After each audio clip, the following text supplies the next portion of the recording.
Man, I haven't seen you guys for a while. We were on vacation.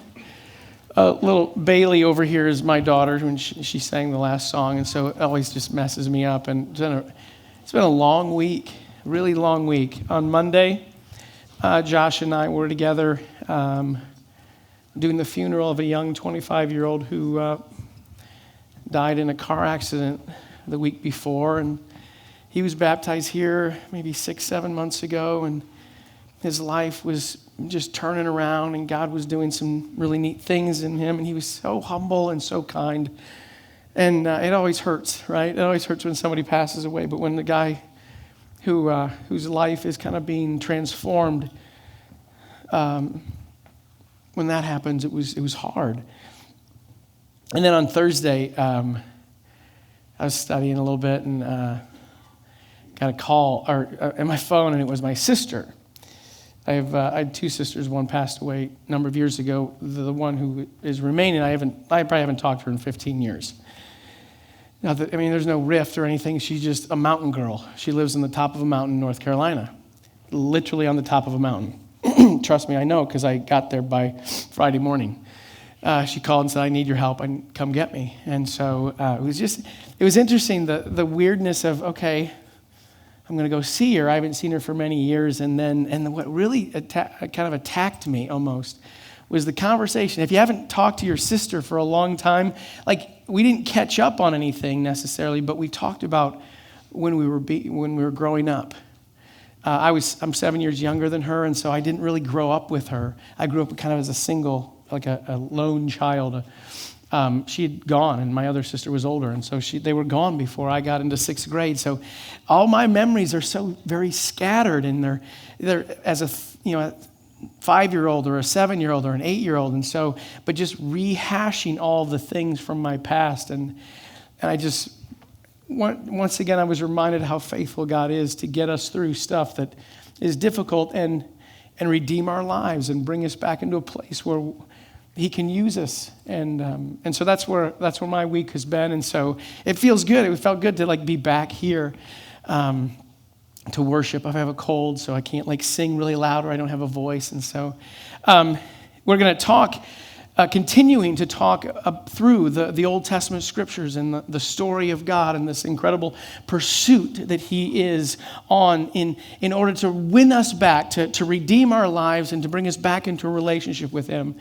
And so I would say we're going into kind of a dark area of the history of Israel right now.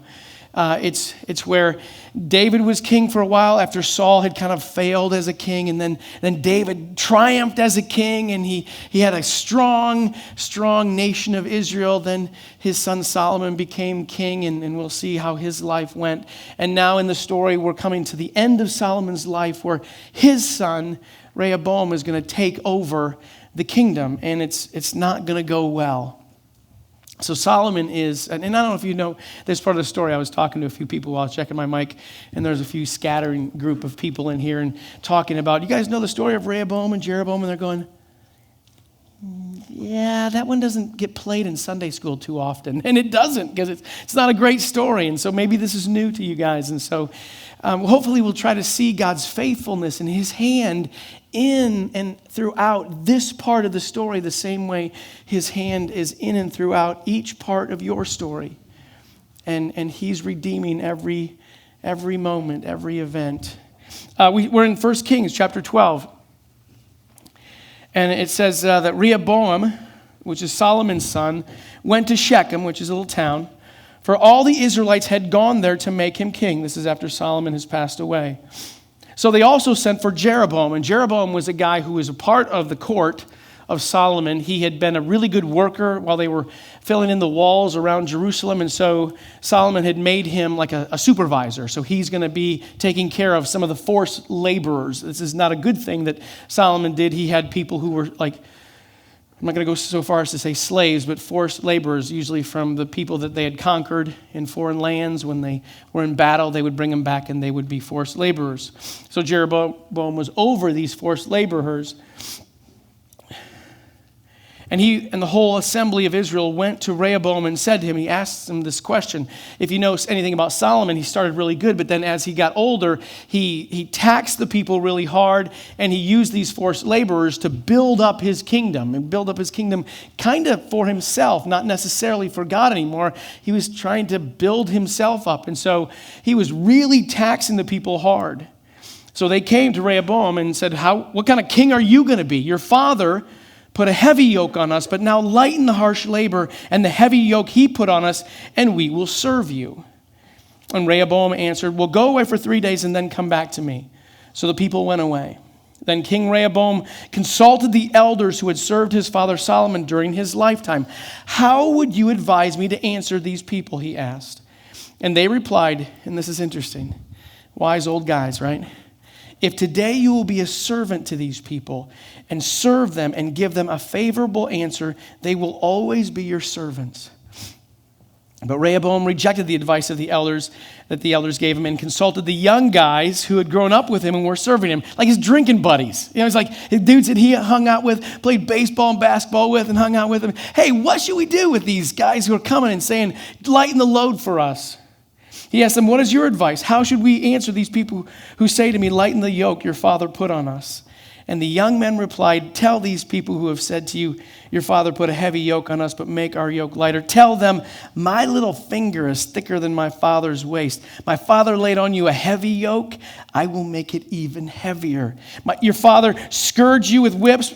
I will scourge you with scorpions. And that did not go over well, by the way. I think the other thing would have gone over better. Oh, hey, we're just gonna relax a little bit. We're gonna coast for a little while. Don't worry, the taxes are gonna shrink down, and you're gonna be fine. You're gonna be able to keep a lot more of the stuff that you're making, and we're gonna let the yoke of hard labor just relax a little bit. That would have been a good thing probably to say, but instead he says, no, it's gonna get even worse under me. And so they responded with a little poem that comes from the Old Testament passages in Deuteronomy. When all Israel saw that the king refused to listen to them, they answered the king, what share do we have in David? Meaning, I'm not going to follow you any longer. We're not going to let you be our king in the line of David. What part in Jesse's son, which is David's dad? To your tents, O Israel, look after your own house, O David. We ain't going to do anything for you. We're going to find ourselves a different king.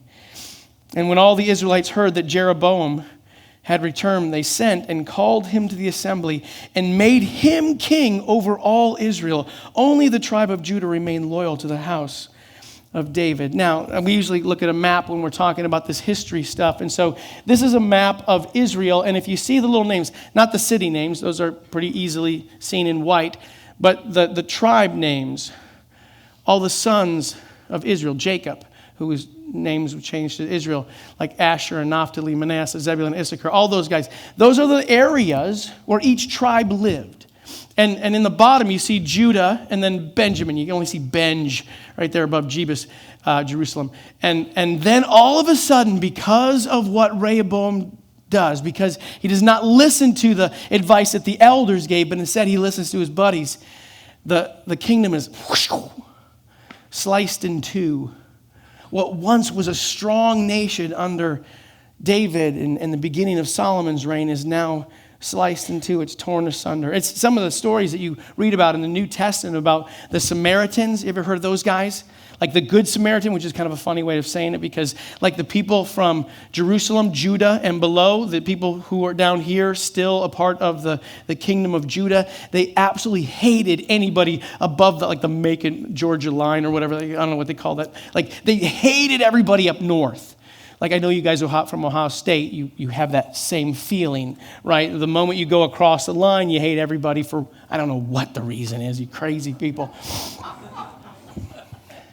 But it's not that kind of hatred. It is an intense hatred, like Catholics and Protestants in Northern Ireland, or like different kinds of Muslim factions that hate each other, different tribes in different places in the third world who absolutely hate each other and want to wipe each other out. That's the kind of hatred that people have for that. So when this Good Samaritan comes and helps this guy who's been beaten up by robbers and taken, everything's been taken. And a Levite goes by, and then a priest goes by, and then this good Samaritan comes and helps him. Everybody hears that story and goes, oh my gosh, I wouldn't want a Samaritan to even touch me. I can't believe he's the one who's being a neighbor. He's the one who's being kind. Or the time when Jesus in John chapter 4 goes up. He's leaving Jerusalem, going back to the Galilee, and he walks through that area of Samaria. He goes to a well, and there's a woman who comes in the afternoon, and he says to her, will you draw some water for me? And she says, I can't believe you're even talking to me. You're Jewish, I'm Samaritan, and you hate me, and you're a dude, and I'm a woman, and that shouldn't work. And Jesus breaks through all that stuff, but in this time, this is the reason why that hatred is so intense. We'll find later on, just a couple weeks from now, that the 10 tribes north of that line, they eventually just kind of fade into history. They're lost forever. God doesn't do anything with them anymore. And this is what I think, if you're reading the story and you see that Rehoboam has done something so stupid as to listen to the young people instead of the old wise elders, and it's like, oh my gosh, Rehoboam, you have just destroyed God's plan. Like, what's God going to do? He doesn't even know what to do anymore, right? Yeah, probably not. That's probably not the same way. I mean, Jeroboam is now king over all of these tribes: Dan, Asher, Naphtali, Zebulun, Issachar. He's got 10 tribes that he's over. He is over the massive group of Israelites, and Rehoboam is only over top of a couple of tribes. And you think, now that the kingdom is divided, how is God ever going to continue his dream, continue his plan? If his plan is to pursue us for all of he's got, and somehow win us back after he lost us in the garden, right? We sinned against him, and then he created this nation, and then he was going to use that nation to reach back out to people, and now this nation is being pulled apart. And it's like, Rehoboam, you're pretty powerful. You can thwart the hand of God, and you wonder if God is going to somehow come back from this, or if the dream is completely done. Is it gone? Will God's relentless pursuit of his people be thwarted? Does God have an answer for this? And then you look back into the scripture, the backstory of this story, and you realize he knew this was going to happen. And he has a plan. And this week, as we were driving up from North Carolina, and it was a 9-hour trip, and my sister basically talks constantly and doesn't breathe. And so we talked about everything. And I was reminded of what had happened in the lives of David and Solomon and Rehoboam, and all the intricate details of their lives where at times you thought, how is God ever going to get back from this? Remember when David, he goes after a woman and then has her husband killed so he can have her as his wife, and you think, how is God going to come back from this? And David repents and says, oh my gosh, I can't believe I've done this, God. Will you please cleanse me? And sure enough, God does, and he continues the plan. Solomon starts off so well, but then begins to fade. And so as I was kind of thinking about their lives and my life and all the things that have happened, that at some point I probably felt, oh my gosh, God, you've left me. He never has. And some of you probably think back on little parts of your life that have been very difficult, and you think, it felt like God left me then. Like he was so distant, and in reality, of course, that footprints thing, he was right there all the time. He was carrying you probably, you just didn't know it. And that's similar to what was happening in the life of David and Solomon and Rehoboam. God was still in the midst of that plan. It's interesting, when David was passing away, we didn't talk about this in the last couple of weeks, when David was passing away and the kingdom was going to go to Solomon, David told Solomon what he should be doing. 1 Kings starts off in chapter 2. When the time drew near for David to die, he gave a charge to Solomon, his son. He says, I'm about to go the way of all the earth, meaning I'm going to die. So be strong, show yourself a man. and observe what the Lord your God requires. Walk in his ways, keep his decrees and commands, his laws and requirements, as written in the law of Moses, so that you may prosper in all you do and wherever you go, and that the Lord may keep his promise to me, the promise that he had made to David, if your descendants watch how they live, and if they walk faithfully before me with all their heart and soul, you'll never fail to have a man on the throne of Israel. So Solomon begins his reign by honoring the Lord. He's doing great. If you read through the first part of 1 Kings, Solomon is doing great. God reveals himself in a dream to Solomon and asks, hey, Solomon, what do you want from me? What could I give you that would really help you out? And Solomon thinks about it for a while, and he says, I don't need this and that, but I am a young guy. My father David was an amazing king. I need wisdom. I need a discerning heart, which actually the word means I need a heart that hears from you. And I need a way to understand what's good and what's bad. And I need to discern these things. And so God says, okay, I'll give you wisdom. I'll give you a heart that hears me and knows good from evil. And because you've asked for that and not for wealth or for power or for me to wipe out your enemies, I'll give you that too. And so Solomon is he's amazing. People come from all around to hear about how the wisdom that Solomon has and to see the grandeur and the glory of the kingdom that Solomon is building so that the glory of God is shown to all the earth. Exactly what he wanted it to be. He wanted to create a nation that was so strong and powerful and blessed by God that all the world would see how good God was. But then he started building the temple. And David, I don't know if you know the story where God says to David, you were kind of mean and violent, and so I'm going to not let you build my temple. I'm going to let your son build the temple. So he goes and he builds the temple. It takes him 7 years to build the temple. And then he begins to build a palace for himself. And the palace takes 13 years after the temple only took 7 years. You got to wonder about how he understands the priorities there. And he starts really thinking about himself a lot. And he starts doing things that God said never to do. And so he begins to dishonor the Lord. It's interesting. It's not like God didn't know this was going to happen. Back in Deuteronomy, he writes, hey, when you guys come into the land that I'm going to give you, and you've taken possession of it and settled it, and you say, let us set a king over us like all the nations around us. And we talked about this a couple weeks ago. They shouldn't have asked for a king. They had God as the one who was leading them. It says, the king must not acquire great numbers of horses for himself or make the people return to Egypt to get more of them. For the Lord has told you, you are not to go back that way again. Sure enough, Solomon accumulated chariots and horses. He had 1,400 chariots and 12,000 horses, which he kept in the chariot cities and also with him in Jerusalem. 12,000, that's probably a lot. I'm just thinking out loud here. It says in Deuteronomy, he says, he must not take many wives or his heart will be led astray. He must not accumulate large amounts of silver and gold. First King talks about, and you know this story, right? Solomon loved many foreign women. He had 700 wives of royal birth and 300 concubines. He liked to farm, I guess. And his wives led him astray. As Solomon grew old, his wives turned his heart after other gods, and his heart was not fully devoted to the Lord his God as the heart of David, his father, had been. He followed Ashtoreth, the goddess of Sidonians, and Molech, the detestable god of the Ammonites, the ones who killed babies and burned them. So Solomon did evil in the eyes of the Lord. He did not follow the Lord completely as David, his father, had done. This is what he says. He says, he was given so much gold. The weight of the gold that Solomon received yearly was 666 talents. Interesting number there, don't you think?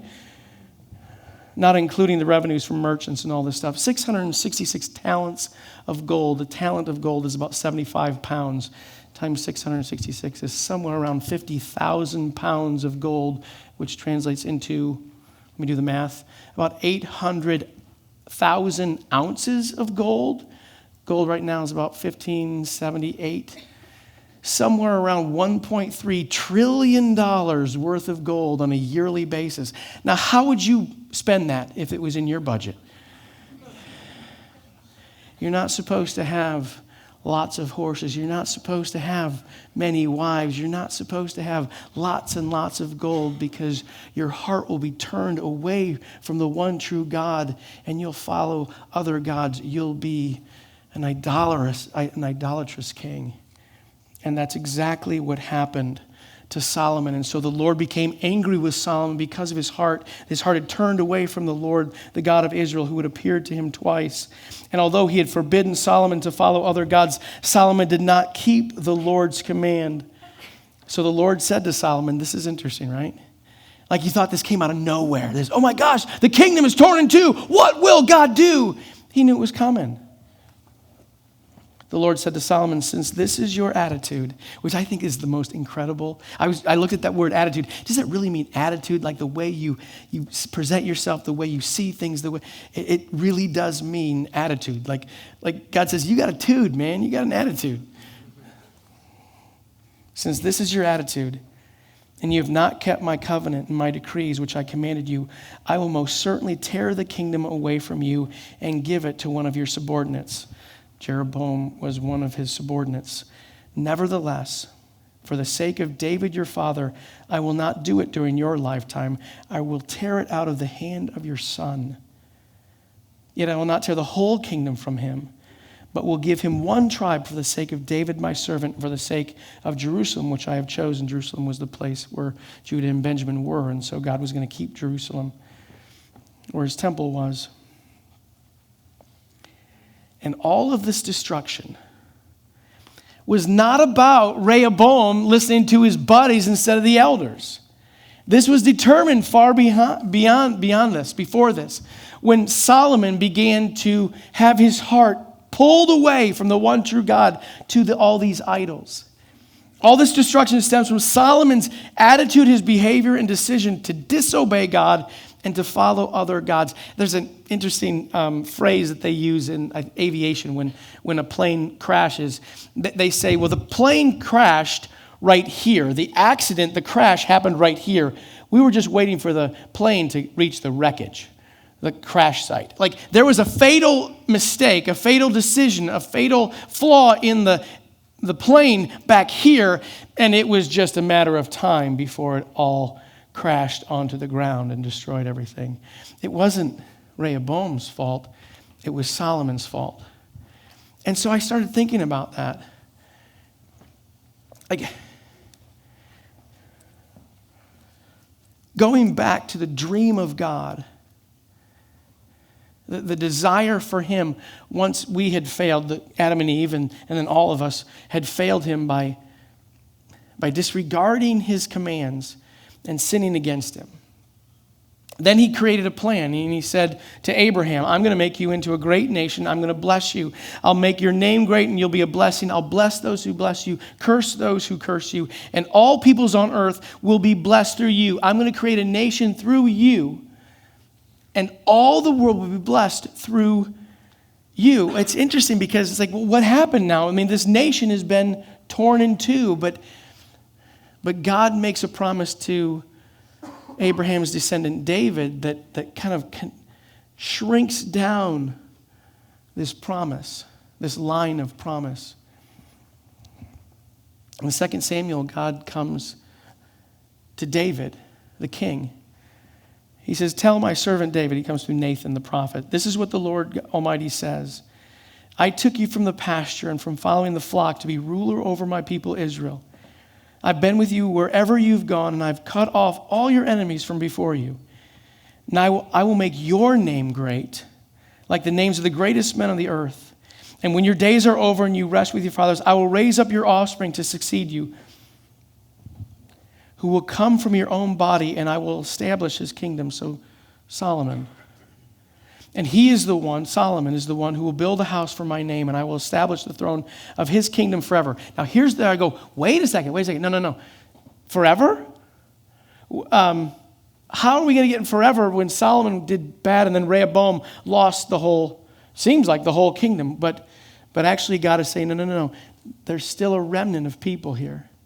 This tribe of Judah, this tribe of Benjamin, the nation of Judah now. The nation of Israel in the north, they're going to go by the way of history. They're going to be gone. They're going to be lost forever. But you, this group of people, this remnant of people, I will establish the throne of this kingdom forever. I will be his father and he will be my son. It goes on to say, your house and your kingdom will endure forever before me. Your throne will be established forever. Here's what I thought. No matter through the most difficult times, even some rebellion on our part, God will eventually fulfill his promise in our life. His promises to us. David, in one of his Psalms, when he's being chased by Saul, who is the king. David is supposed to be the king, and David is thinking, okay, God, when are you going to do this for me? When are you going to fulfill this promise? Right now, the king is chasing me. He wants to kill me. It feels like I'm going to be dead here soon. I'm never going to be the king. And he cries out and says, have mercy on me, O God, have mercy on me, for in you my soul takes refuge. I'll take refuge in the shadow of your wings until the disaster has passed.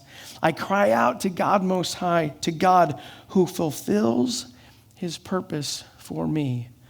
All the promises that God made to David, God would fulfill eventually.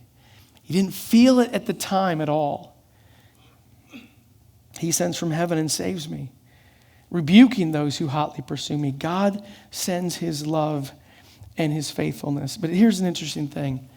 God will often fulfill his promises with a small, faithful remnant. A much smaller group of people than you think. You think, okay, God's going to redeem the entire world through this huge nation of Israel. No. He's actually going to do it through just a small tribe. A couple of small tribes. Banded together who stay faithful.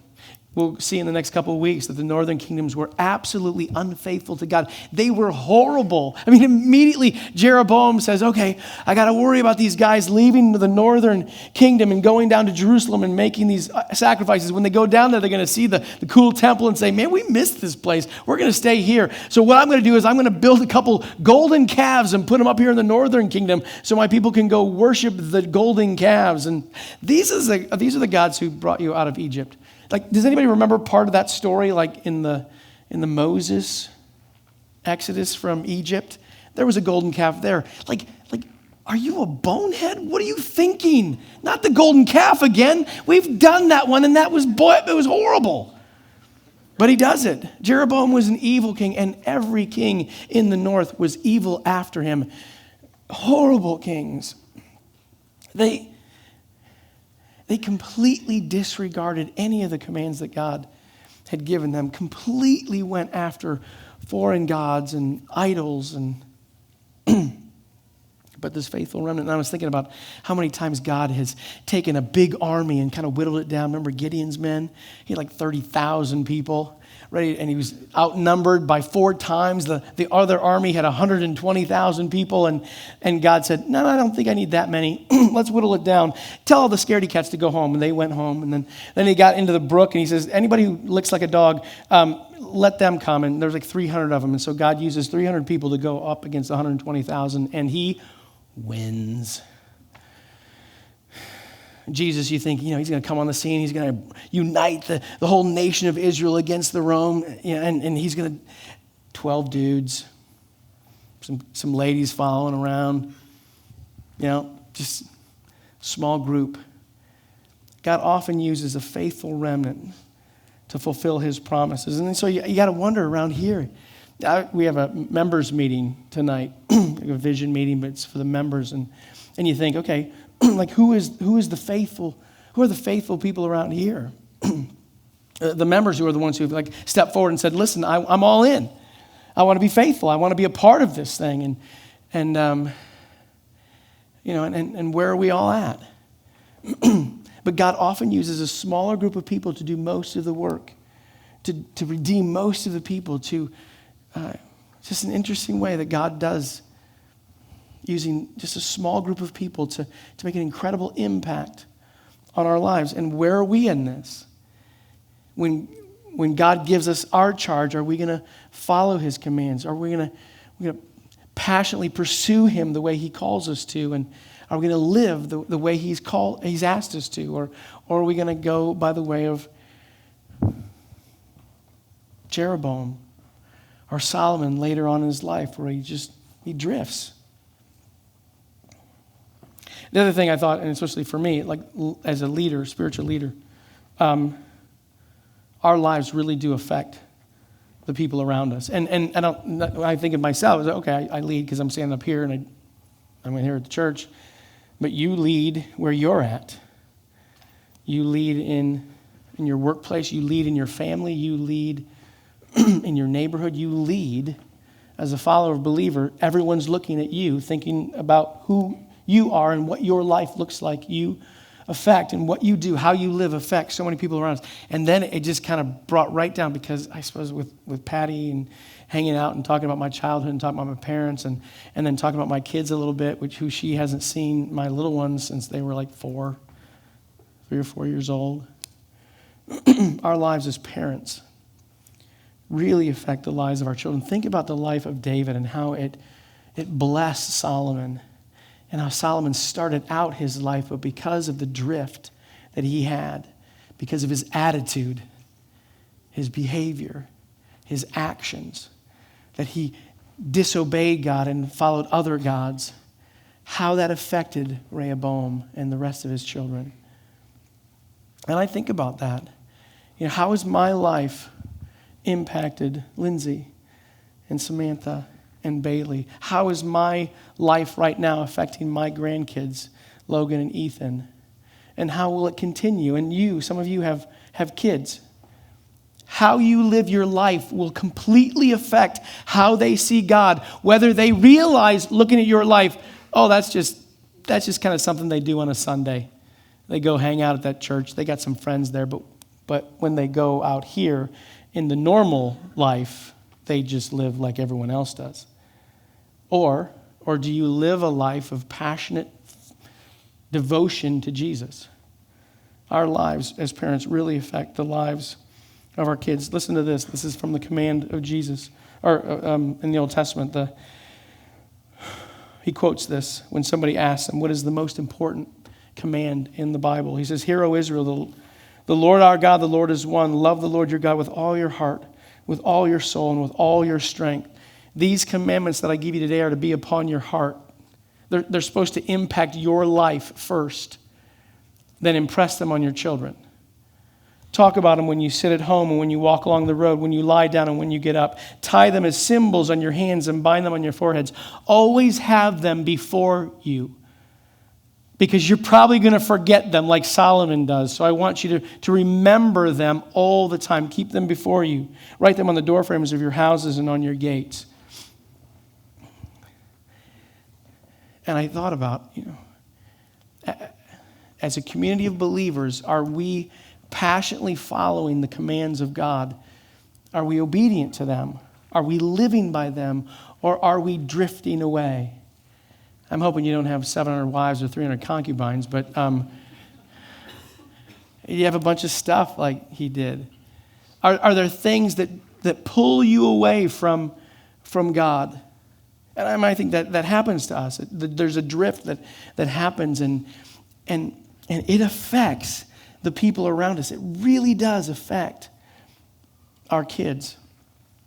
As we were driving home, it's an odd thing. My oldest sister she had epilepsy, not the kind where you fall and you kind of shake and swallow your tongue, or that. I've seen that happen, but she would have epilepsy, and she would go into like these really intense rages. And she was like, I don't know, 5'6", as wide as she was tall, and she was a linebacker. She kicked my behind so many times. She beat up my mom. My dad was the only one, but she'd like take and this is so funny. Like Patty's reminded me of all these things that I literally have blocked out for so long, She said, "Oh yeah, you remember when Tammy took the hanger, the metal hanger, and had bent it and was like stabbing Dad?" And I'm like, oh my gosh. It was a really weird childhood, kind of like a cool horror film. She would go, and this is what I remember. I was probably 6, 7 years old. She would run after with a hot iron, like, she plugged it in, turned up to hot, and then run after me. It's like, it's a game. I don't know. It's like Pac-Man. I'm running, it's like, and then she would come after me with knives. And I remember Patty her doing this all the time with knives. But I remember, at least for me, I'd probably tell this story before, running through a door. It was into Patty's bedroom, shutting the door, and then hearing the knife thump into the, thump, and stick into the door frame. And then as I listened, she walked away, I opened the door, and there it is. And it's like, this is weird. But when you're 6 years old, that's normal, right? Everybody must have this. Everybody must have a sister that's real old and wants to beat you up. But I remember, this is one of the clearest memories that I have. I was in 6th grade. I had started putting Christmas lights. This is funny. This reminds me of my attitude now, my behavior. I start things really well, not always good at finishing. I started putting the Christmas lights up around the porch on our house on Toledo Avenue in Elmore, back in the sticks where cows still roam the streets. And I was putting up Christmas lights, and I stopped and I went in to watch some football games. And Tammy said, "Get out there and either finish the lights or put away the ladder." I said, "No." That was the boldest thing I'd ever said to her in my life. Usually I would say no and then start running, and like Pac-Man, and she'd be after me. I'm trying to make it funny so don't cry. That's what I'm trying to do. And she went after me, and I was on the couch watching TV, and I got up. And I remember, as she was talking, as Patty was talking to me, I was like, oh my gosh, I remember what I had on. I remember, so what I did was, Tammy was bigger and stronger than me for most of my life, and she was trying to push me out the door to go finish it. And I somehow turned it around, and the screen door, or it wasn't all screen, but that door, the second door, I pushed her out that door. And there was just a short porch there, and they had no railing, but there was a snow bank right there. And so it clear as a bell, I can remember watching her, in the look on her face as she fell off the porch, not real far, just a foot and a half, but into the snow bank. And I went, yes. Oh, shoot. And I took off in no shoes. I had socks on, and it was really snowy. And so I ran a mile and a half to my aunt's house, aunt and uncle's house, where my mom was, because I knew, I'm dead. I am dead. But I finally got her. And literally that. And it was funny because this is what I remember. So that was about 6th grade when she moved out. When she was able to get assistance and she moved to Toledo. We lived in Elmore, 20 miles away. And at the same time, Patty moved out, and I became the only child. And we moved from that house out to near the golf course, and I started playing golf. And it was like my life began in that moment. I could have friends over to the house and not worry about them. But thinking through all of my childhood from kindergarten, when you have these little brief memories and memories of Tammy and Patty growing up, and all the way to 6th grade. So I'm thinking about all those things as I'm thinking about how my parents were responding, and remember how the counseling we went to, and how my mom would tell me when Sammy tried to, or when Tammy tried to commit suicide, and my mom said to me, "Oh yeah, that's the new medication she takes. She has to swallow it and then later on throw it up, and that's what your dad is trying to do." Get it. And all those things I'm completely oblivious to until Thursday night and Friday while we're driving back, and all that comes rushing back, and once again I just thought, my gosh, how gracious God was to me to get me through all that. And then eventually to bring me to a place to where he revealed himself to me and redeemed my life and brought me into his family, a new family that wasn't as screwed up as mine was. Still screwed up, still broken, still difficult at times, but redeemed. And so I don't know where you're at. If you've gone through any stuff like that that's been painful. I mean, it's came rushing back to me these last couple of days, and how faithful God has been to me. I'm guessing God has been as faithful to you. If you're here right now, if you're alive and you know Jesus, he has been faithful to you. He has been your defender. He has fought for you, the verse that we have up here that we look at every day. The Lord will fight for you. You need only to be still. Just stand for closing prayer. I apologize if I was a little personal today.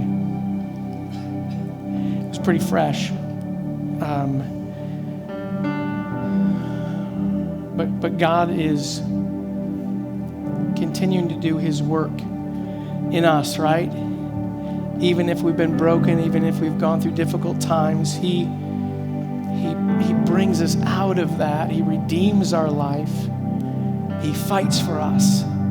He goes to battle for us.